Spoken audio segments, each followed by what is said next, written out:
Hi friends, ఈరోజు మనం చెప్పుకోబోయే కథ పాము కప్పలరాజు. మందవిషం అనే ముసలి పాము ఒకటి ఉండేది. అది ఒకరోజు ఆహారం ఎక్కడా దొరకక ఆకలి బాధ భరించలేక అటూ ఇటూ తిరుగుతూ ఒక చెరువు ఒడ్డున వందలాది కప్పలను చూసింది.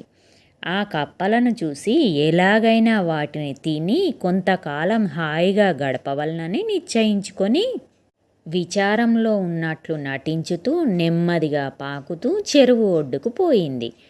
అక్కడున్న కప్పలు పామును చూసి భయపడి పారిపోతున్నాయి. అప్పుడు పాము, ఓ మండూకంలారా, నేను మీ రాజుగారితో ఒక మనవి చేసుకొనుటకు వచ్చి తిని, కానీ మిమ్మల్ని చంపుటకు రాలేదు.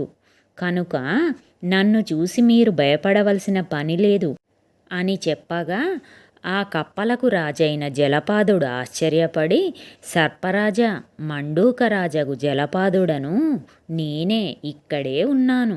కనుక మీ మనవేమిటో చెప్పు అన్నాడు.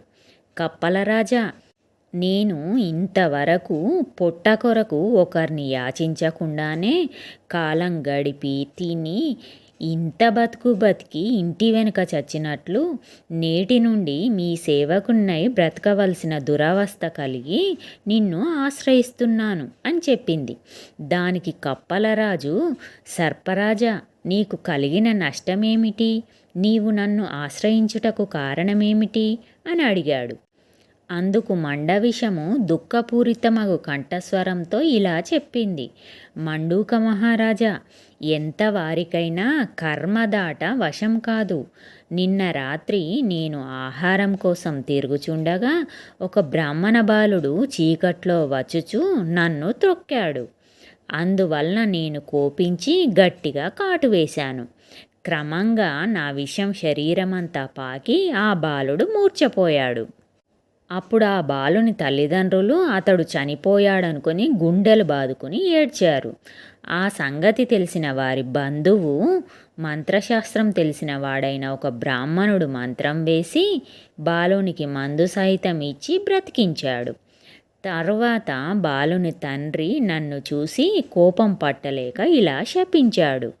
నా కుమారుని బాధించిన ఓ పాడు సర్పమా, తినడానికి తిండి దొరకక నీకు ఆహారమగు కప్పలకు వాహనమై వాటిని మోస్తూ అవి దయతలిచి పెట్టిన ఆహారం తిని బతుకుదువుగాక, నీ పొగరు అణుగుగాక, మృత్యువునైనను తప్పించుకొనవచ్చు గాని ఆ బ్రాహ్మణుడి శాపం తప్పించుకొనుట ఎంతవారికైనను సాధ్యం కాదు.